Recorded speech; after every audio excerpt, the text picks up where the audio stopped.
Hey, this is Chris with Phoenix Gaming. Today we're going to go through the Veermyn. This is going to be episode 1 of our series on the Veermyn, and this is just going to be kind of like a faction overview. And then just like we did with the Enforcers, we'll dig deep into each unit type and do a much more in-depth look at everything. Before we dig in, yeah, I've got the headset on. Things are probably going to look and sound a little weird. There's a ton of construction going on next door right now, so everything's super loud, and I'm trying to do everything I can to kind of keep the noise down.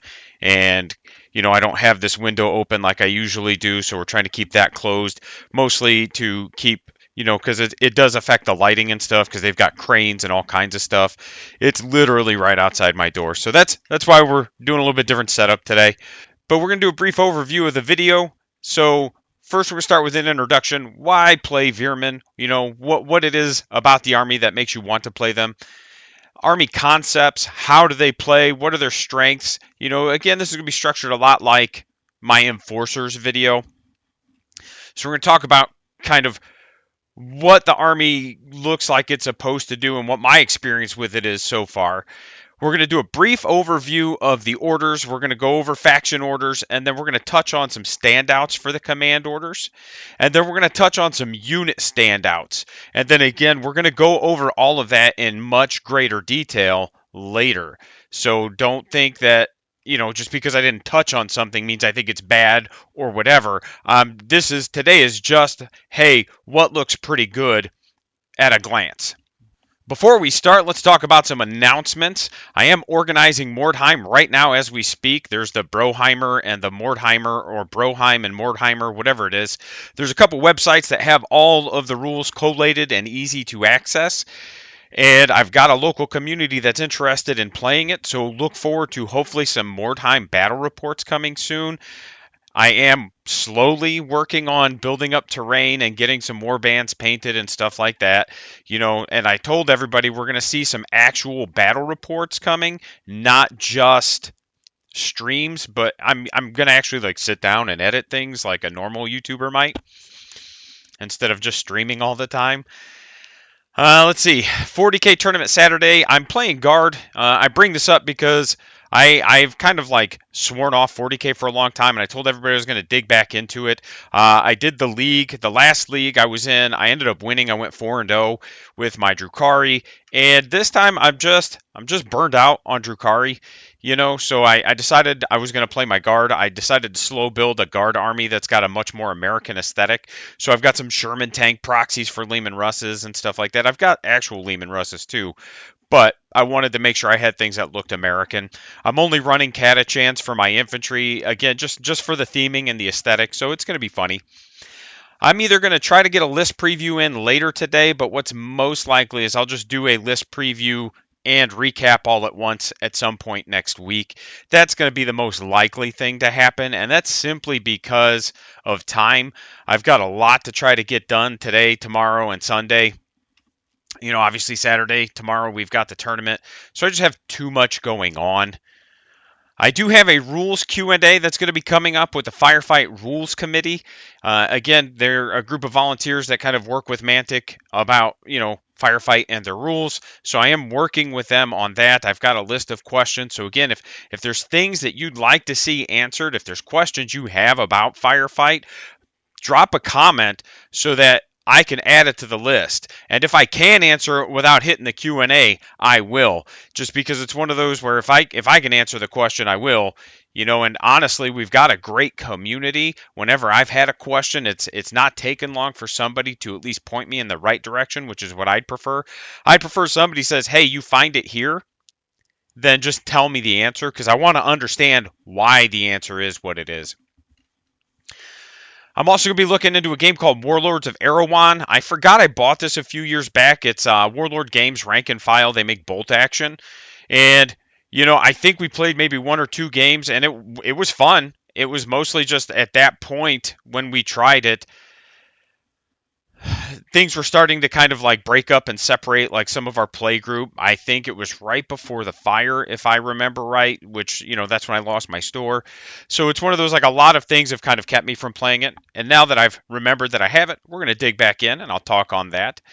And hopefully I'll be checking out Kings of War. I really miss rank and file games, so I'm going to be looking at a few different ones and kind of seeing where it is I want to be. And for those that are interested, I have been working more on animation. I'll have a link to that in the description. I have a YouTube channel with my kids, and we do stop motion and regular animation and all kinds of stuff. It's just a fun little side project. So if that is something you are interested in, that link is going to be in the description.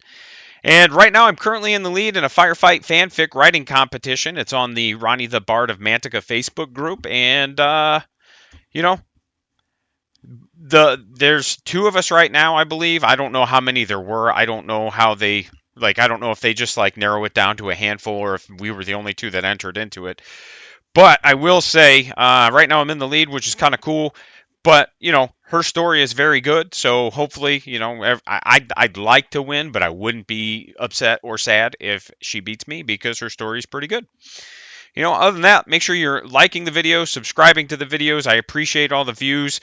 If there's something that you see that could be improved upon, just leave a comment. I do appreciate helpful feedback. If you're just going to be salty and you're just going to be like, this sucks because it sucks, you can keep that to yourself. And I don't get much of that. But if you have some genuine feedback like, hey, Chris, maybe get some new mics or talk about this or something, again, always, always, always open to more feedback. One other thing,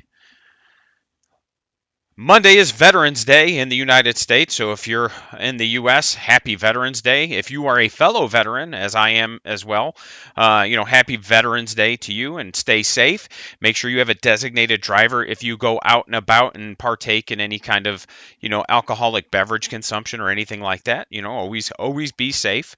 And as always, big shout out to Military Gaming Command. They are a great group of veterans that use gaming to build communities and support, disabled veterans. Love you guys. Appreciate you. There's going to be a link to their site in the description as well. And then last but not least, again, my shameless plug.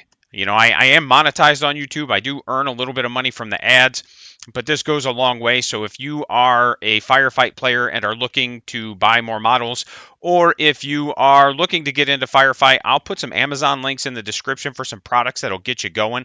One of them will be, it's not the Battle of Cabot or Cabo or whatever that is pronounced. It's actually the one that's pictured here. It's the Battle of Wrexham, I believe it's called.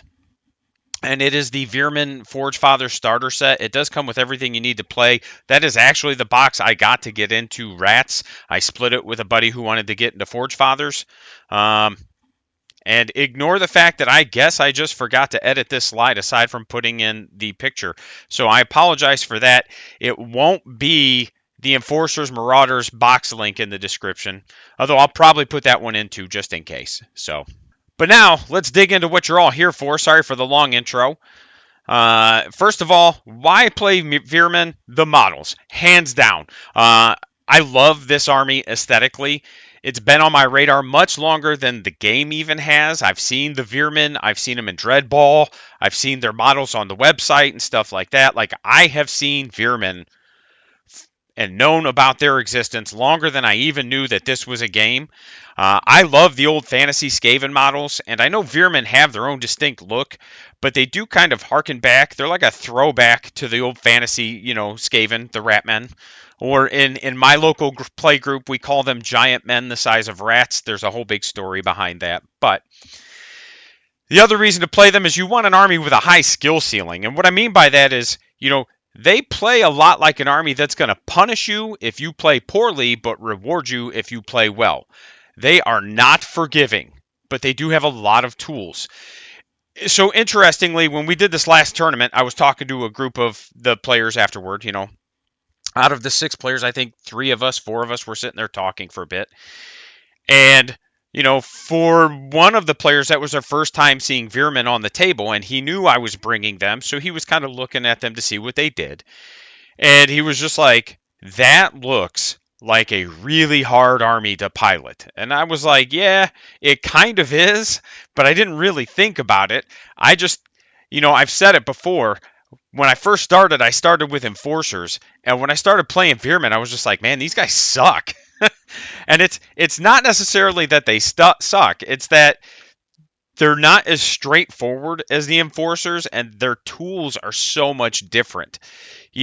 Enforcers have a very generalist feel. Even their melee units have access to stuff to make their shooting good or better.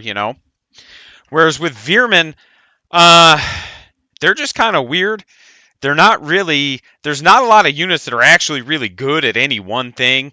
They have some generalist units, they have some shooting units, but like even their dedicated shooting units, a lot of them kind of suck. And I don't mean like they're not worth bringing. I just mean like they hit on sixes or something like that. So it's just a lot of understanding how to use your tools and stuff like that. So it is an army that's not very forgiving because you tend to have a little bit lower armor, but a lot of your units tend to be a little bit faster, and you're sacrificing some of that armor for the speed. You may not have things that necessarily hit hard, but they'll throw a lot of dice, and then you'll have things that hit hard and throw a lot of dice, but if you're not careful, they're not staying on the table very long. You do want you play them if you want the option to be able to hoard or go a little bit more elite. Now, they're not going to necessarily run as elite as like a Forge Fathers or even like an Enforcer's army, but you do have options like Maligny and Nightmares and even like Tunnel Runners, which are going to give you the ability to bring fewer models for their points and give you, I don't want to say more efficiency, because even the Tunnel Runners aren't necessarily very efficient, but you get more hit points, I guess, for your points. I don't know. I'm sure what I'm saying you understand, but you can just be like, all right, I'm going to take Maligny as my troops. It's 75 points for I think 5 models, and I can even use different loadouts on them if I wanted to, and then I can also bring like a Nightmare unit. So you have ways of just taking smaller footprint, smaller units. Again, they're not gonna be as elite as say an Enforcers, and I don't know that that's necessarily the best way to play them. I have no clue. And then, you also have the option of going hordes. You can bring lots of crawlers, lots of night crawlers to the crawlers, the stalkers, stuff like that. So you have a lot of options. And there's not a lot of redundancies. When we talked about the enforcers, I talked about how there was a lot of redundancies. Like you just had multiple units that kind of did the same thing. And, I think some people even said that they could just be different loadouts for the same unit. And you don't necessarily have a ton of that with the Veermyn. And honestly, I think Veermyn, for their points, have some of the best troops I've ever seen in this game. Not because their damage output's crazy good or because it's, like they're super cheap, but they just have this kind of sweet spot of utility, little bit of damage output, a lot of mobility. So they just kind of, and some of the order support helps them too. So they just kind of have this weird sweet spot for some of their troops that's just like, man, these are actually way better than they look on paper. As far as their concepts go, life is cheap, and so are your rats. So again, keep that in mind. You have access to cheap trash units. You're going to need them to help support your more elite stuff that you need to keep on the table. You can use your rats to kind of screen and provide cover for your bigger things. You can, tunnelers are a great example of a unit that can just be set up as a blocking, like you can just move a tunneler up with a unit of nightmares behind it. And then if you're smart and know how to manipulate your activations, you can really set up like a gangster charge, man. Like you're gonna be able to do what you need to do if you can play smart with them. The troops really do seem to be able to punch up, especially the stalkers, the crawlers. I've got them kind of figured out. And, like I said, the troops do, on paper, they just kind of look like trash. Like, they just look bad. And again, not that they're bad, but when compared to some of the other armies' troops, you're just like, oh, these aren't that good. But they're Low points, fast bodies, they will die quickly, so you need to understand how to use your cover. You need to understand how to manipulate the activation economy, and you need to understand how to use your orders in order to really keep them on the table. And you also, because they're cheap and because they will die quickly, you need to understand how to kind of filter units out slowly to bait charges and secure objectives, and how to position in a way that allows you to hide and hopefully control objectives, stuff like that. Uh, you're going to want to run a lot of units in tandem, and what I mean by that is you don't want one unit of rats just like off doing their own thing, and that doesn't matter what it is. You don't want a tunneler by itself. You don't want a rat fiend by itself. You don't want stalkers by themselves. You want them to be side by side with something else, because you're going to need to kind of combo what you're doing to set up for what you want to do. And that's one of the concepts I found with this army, is that if you run things in tandem, you're going to have combos and you're going to be going through your command points. But even like at the tournament, I had 3 additional black dice. So every turn I was rolling 6 black dice. I was averaging 7 command points. And I spent pretty much all of them every turn. I don't think I ever had one, but it was a lot of setting things up so that I could get this like combo move going. Like, oh, I've got these crawlers and I've got these stalkers. I'm going to move the crawlers in front of the stalkers so that if you want to shoot, you basically are going to have to shoot the crawlers, which is fine, because if you kill enough crawlers, I'm just going to charge you with the stalkers. If you ignore them to shoot at my bigger things, my plan is to use the crawlers, blaze away, hopefully get an 8, get that pin token on you to shut off any kind of charge reaction you might have, then move them out of the way, then chain activate my stalkers to charge in. So that was one of the things that I've kind of found, is that you kind of want to run units in tandem at the very least. You want things by other things. They're not like enforcers where you can have a unit or 2 that are off doing their own thing. You kind of want things in pairs at the minimum. And then, you're going to need at least 2 commanders, probably 3. It really just depends on which ones you're bringing. And that's because you have almost no advanced training. I'm sure there's a unit that has it. Like, I think the Brood Guard have it without looking, but that might be the only one. And there's just some orders that you got to use. Like, you have to use. Again, not that they're like crazy powerful, but once you learn how to use them, you can really make things like work a lot better than it should be. And that's one of the big concepts about this army that I'm seeing, is it's understanding how to punch up. You don't have to. If you can't punch up, you're almost never going to kill things unless you are constantly punching down. But if you're punching down, then your opponent's probably winning. Like, if my stalkers can't punch up, then they need to hold an objective and score me points. If they're not doing either, if they're punching down, if they're constantly punching down, then I'm not in a good spot, because they're gonna punch down and then something's gonna come clean them up. Whereas if they can punch up, that's a positive. And part of that is, like that 40k Eldar, Dark Eldar mentality of knowing how to trade. They call them trade dar for a reason. And it's understanding the art of the deal, right? The trades. Understanding how to take my cheap unit, smash it into a stronger, more expensive unit, and even if I don't kill it, just manipulate the action economy enough that it can swing the game in my favor.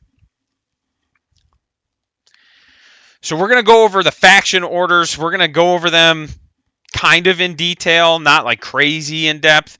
Like I said, we're going to talk about them just like we did in the Enforcers videos. We're going to talk about them as they apply to each individual unit later, but for now, we're just going to talk about them, all the faction orders. And this is in order as they appear on the app. I'm not ranking them in any way because a lot of them are good. Not like amazing, but a lot of them are good. And some of them are only good situationally. Situationally. Teeth and Claws cost 2 command points. The unit gains Vicious and Frenzy 2. There are no restrictions on this. This is a fantastic order. And because Frenzy stacks with other Frenzy, if I put them on Stalkers, which already have Frenzy too, I can on a clean charge, I can throw 2 attacks a model hitting on 4s with Frenzy 4 and Vicious. And for a cheap troop unit, that's really good. Yes, it does require a 2 command point investment, but if because I've been running them in 13 model squads. I've just been like 100 points, 13 models, boom. Easy peasy. That's 26 attacks hitting on 4s with 4 rerolls. So of those 4 rerolls, you're going to pick up on average at least 2, somewhere between 2 and 3. So you're going to get a lot through. You're going to get probably close to 16, 17 on average without like sitting down to actually do the math with the Frenzy. And even into Enforcers, which are armor 6, you're going to get on average 3 damage through, but actually like 4 or 5 once the Vicious kicks in on average. So you're going to kill 2 models, do 4 damage on average. That's not anything to sneeze at when you think about how expensive those models are. Sure, it took 100 points of rats, but when you look at the fact that a unit of 5 Enforcers is somewhere in the realm of 100 points, they're about the same cost. You just killed 2 models that are worth somewhere in the realm of 18 to 22 points each. So that's not a terrible trade, and it's really going to depend on what it is you charged into. Now, if they're shooting Enforcers, for example, you've just won that assault. I mean, it's not guaranteed if they have like the Energy Gauntlet, but if they don't have the Energy Gauntlet, if you do 4 damage on average, you have guaranteed to have won that assault. That's a win. Because those Enforcers will just annihilate your rats in shooting. So that's a win. So again, like Tooth and Claws, fantastic. And the fact that there's no restrictions, you can Tooth and Claws a Rat Fiend, you can Tooth and Claws a Tunneler. There's sky's the limit.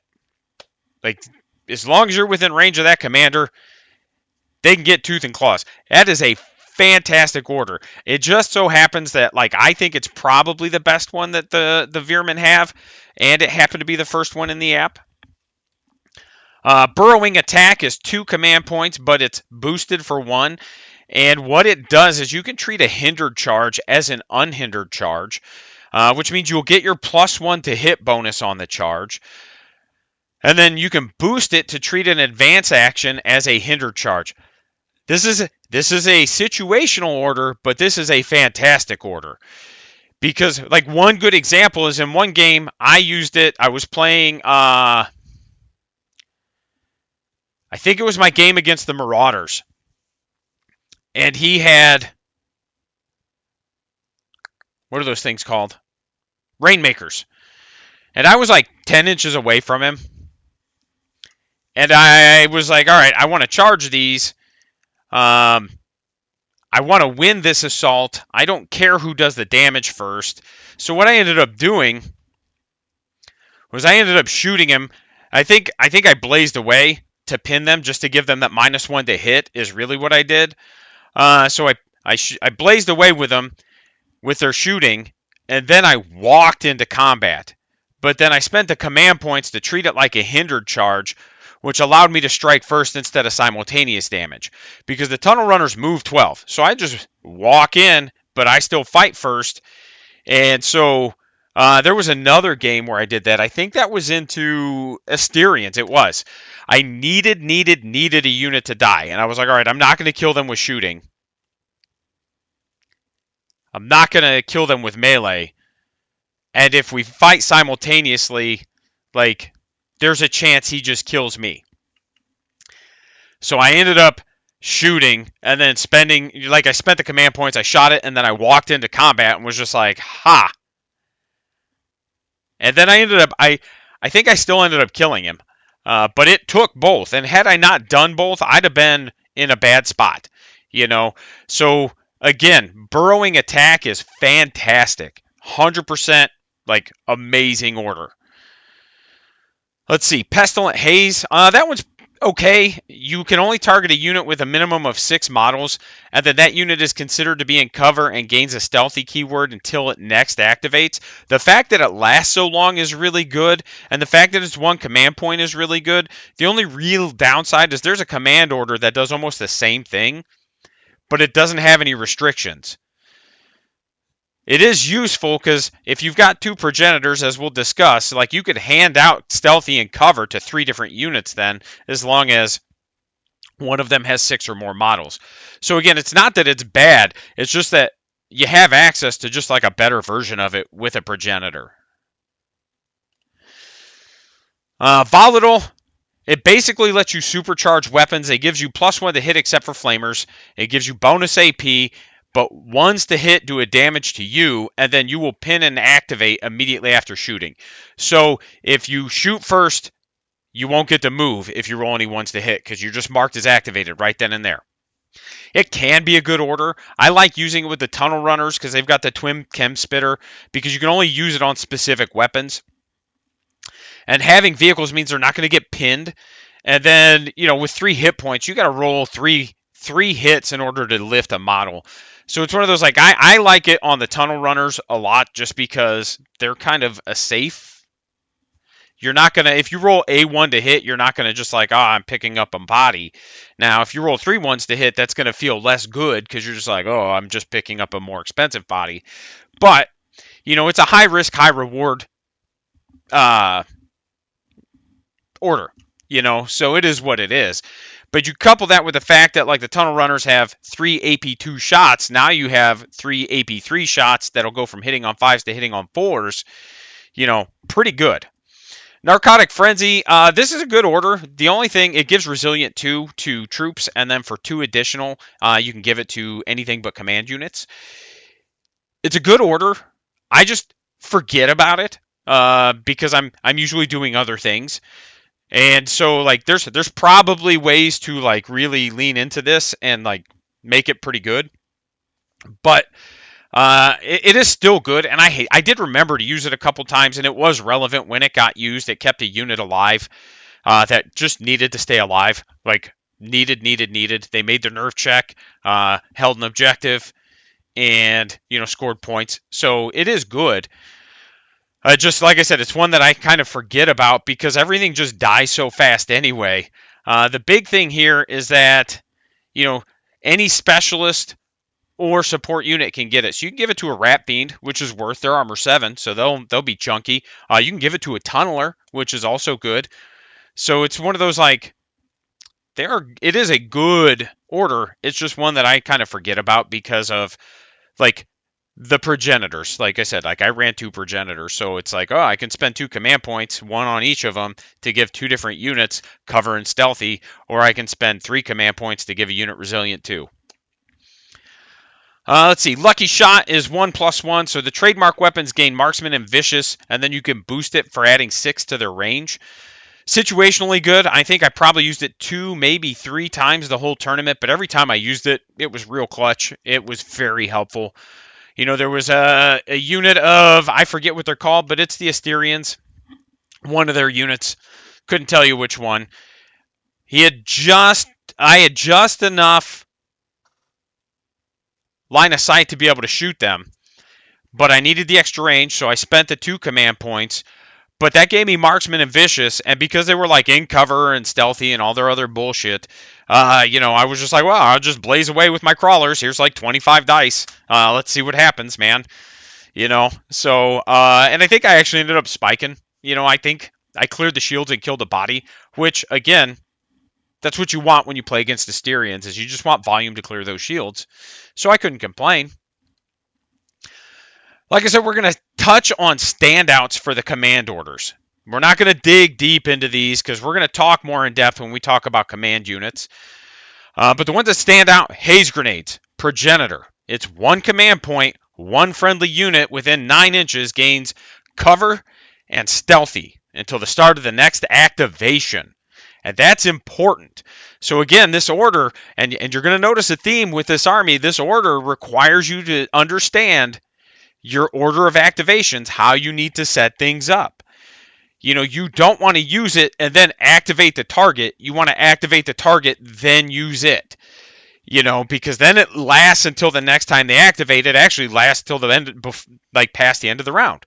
Because the rules say orders last until the end of the round unless they say otherwise. And this obviously says otherwise.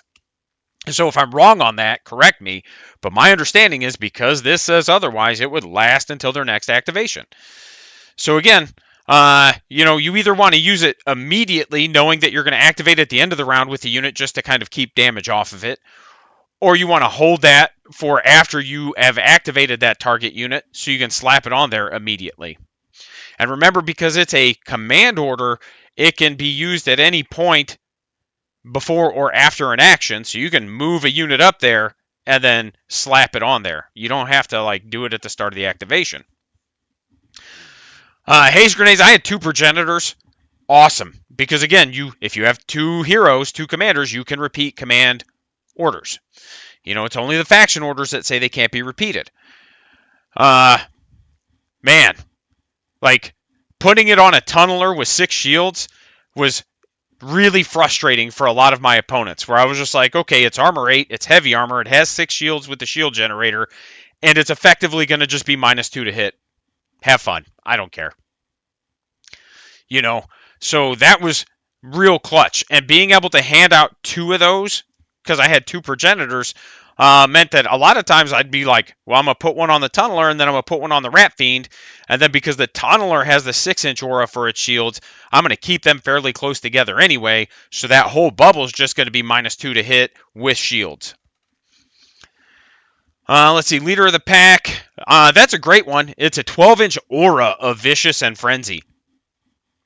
That's a great one. 12-inch aura, because that's everything. Now, Teeth and Claws is better because it's Frenzy 2 instead of Frenzy 1, but this is an aura, so everything gets it rather than just one unit. And man, I'm telling you, Nightmares love Frenzy, and also this doesn't affect vehicles because it's an aura. Not that auras don't affect vehicles, but I'm assuming that's why it doesn't affect vehicles. Nightmares love Frenzy, as does the Rat Fiend. Those are great units for Frenzy and Vicious. Now we're going to talk about the units that I think, I've looked at them, I've played a few games with them. I haven't played all the units, but looking at the things that I've looked at and played, we're going to talk about what I think are standouts from a competitive standpoint. We're going to start with HQs and just work through, and we're going to pick 1 or 2 from each category, basically. Progenitors, they're cheap, 50 points. They do only give you a black die, but like I said, if you've got 3 black dice from 3 different commanders, that means you're re-rolling up to 3 dice and 6 black dice. That means, like I said, I averaged 7 command points every turn. That was great. That was a great amount of command points. The Haze Grenades order is phenomenal. I love it. It was really good at keeping models on the table. The grenade launcher that Homie can get is really funny. It's not really great, but it's hilarious. And a good example is I playing Asterians again, because I don't even think I shot it the first game when I played into Marauders. But when I played into Asterians, I was like, all right, I'm going to shoot you. I don't expect it to do anything, but I don't have anything else to do with this guy, so he's just going to shoot you. And I think I rolled an 8 to hit him, which doesn't matter. But then it's Blast D4. So it was like, oh, well, I actually got 3 hits, I think it was. And then all 3 of the hits hit. And I had already cleared his shields out. And then all 3 of the hits damaged again. I did 6 damage because everything hit, everything damaged, and it's toxic, so everything toxic damage. And he just picked up a whole unit that one guy's shooting. Now, I don't expect that to happen. It's just funny when it does. When I was playing Forge Fathers, I think I killed 2, maybe 3 dwarves with him just because of spicy dice. I was just like, now it's toxic, take another damage. And it was just like, let's see. I think the pack leader, I haven't played with him yet, but he looks good. Leader of the Pack is a good order. We already talked about that one. That's the Frenzy aura. And then, he can bring a pair of Nightmares with him, and those things are terrifying with the heavy drill, which we'll talk about because, believe it or not, Nightmares made this list as well. And he's relatively cheap. He, again, only gives you one black die. So those are the two like standouts from the leaders. I've played with the Tangled Tunneler. I'm kind of mixed on it, and the Tangler I haven't like, or the Tangle I guess I haven't really messed with, and I haven't messed with the Broodmother yet. But I should be getting one relatively soon. It just looks fun. The melee looks kind of but everything else looks pretty good. Let's see.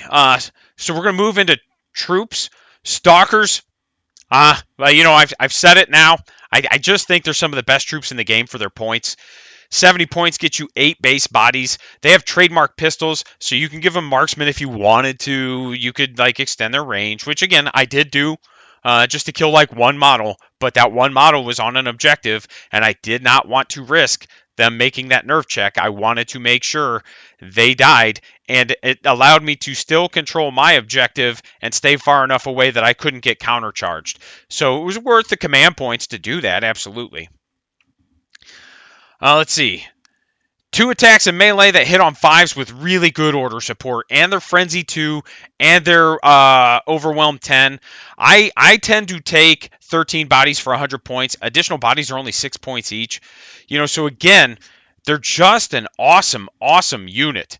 They make crawlers seem kind of worthless. But again, like I'm still figuring out crawlers. Like I said, with crawlers, I'm just like, I'm just gonna blaze away all the time. I don't give a shit.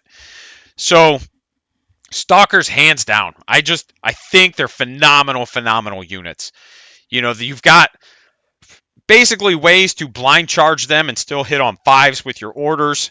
They're Frenzy 2. You can Frenzy 2 and Vicious them.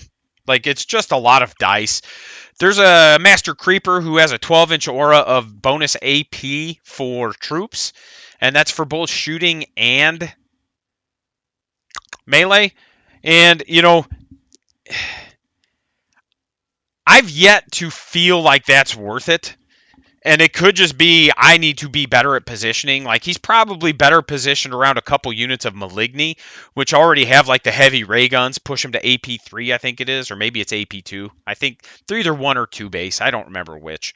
But either way, it's one of those, like, arguably he's something you sit next to Maligny, not try to position him to buff melee, just because like buffing stalkers is cool, but it's like it only affects troops. So you need to, again, it's a positioning thing. Like you're gonna want it in a position to buff multiple units. And do I want AP1 on my stalkers, or do I want bonus frenzy and vicious? You know what I mean? So it's like, I don't know that it's worth it. I think he's better off for buffing Maligny, the Master Creeper, than the stalkers. Nightmares. Oh god, I love those things. Oh my god, do I love those things. They're height 3, so they can get in a transport, but they take up 2 slots if I remember right. But god dang, man. I have yet to put one in a transport. I don't care. I just put them on the table. Sometimes they die real fast because my opponents know what they do. But again, that's not the end of the world, because if they're killing or targeting my nightmares, which are armor 6 with 3 hit points each, and I run them in 3 or 4 model units. It just depends on the list, because I want the 2 heavy drills, and then everything else is just a blade of wounds to protect the 2 heavy drills, So it's, sorry, the headphones making my ears itch. They're beefy. Every melee order makes them a threat. Like, being able to unhinder a charge means they're going to hit on 3s, or blind charge hitting on 4s. Heavy drill is AP3 with anti-tank. And again, like, even bigger tanks, you don't have to kill it. You just have to win the assault. So if you teeth and claws them with the heavy drills, that's 8 attacks hitting on 3s with 2 rerolls, and then the heavy drills are now vicious also. So again, you should get, on most heavy vehicles, you should put more damage through than they can back. Not to mention that if you get a damage through, they get a pin token, so they're going to be -1 to hit when the swing backs anyway. So it's just one of those, like, they are just so good. I love them so much. The tunnel runners almost made the cut for standout units. I'm going to give them kind of like an honorable mention right now, just because they're a very versatile unit. Mutant Rat Fiend, that dude slaps. Hits on 3's base, 15-inch charge. He's not a vehicle, so there's not really an order that can't affect it. Countercharge, so if it hasn't activated, your players are going to really have to think, your opponents are going to have to really think about, like, do I really want to send something into it? Because, again, if it's a regular charge, you're fighting simultaneously, and they might win it, but at what cost? What is it going to cost them? Because at Armor 7, they're going to have to send something that can do some damage. So it's, what is it I want to trade if I charge this thing with countercharge? It's 8 attacks with Vicious, AP3, and Anti-Tank. You can give it Frenzy from one of the many orders you have that do so. It's 8 dice, hitting on 2s with a clean charge, 3s with a regular, like, not clean charge, on a hindered charge. And like I said, you can give it Frenzy. It has Vicious baked in. It's just amazing. Love it. I think it's probably one of the best units, especially when you use it in conjunction with like a shield generator tunneler, which I've talked about in 2 different videos now.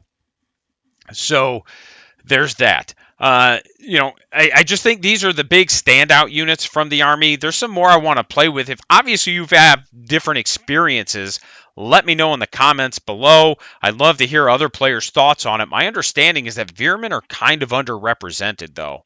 So, in conclusion, I would say they have a lot of options from a competitive sense. There's a lot of tools in the toolbox, but they do require a skilled pilot to really make them sing. You got to know how to use your orders. Your order timing is going to be very important, and you have to be able to manipulate the action economy in a game. You have to understand what order you need to activate things in order to make the most of your units. And they just have a great model line. Like I said, they are probably my favorite models for Firefight. So that's going to do it. I appreciate everybody that watched. And, again, make sure you like, make sure you subscribe. I hope everybody has a great weekend, and we'll see you next week. Thank you.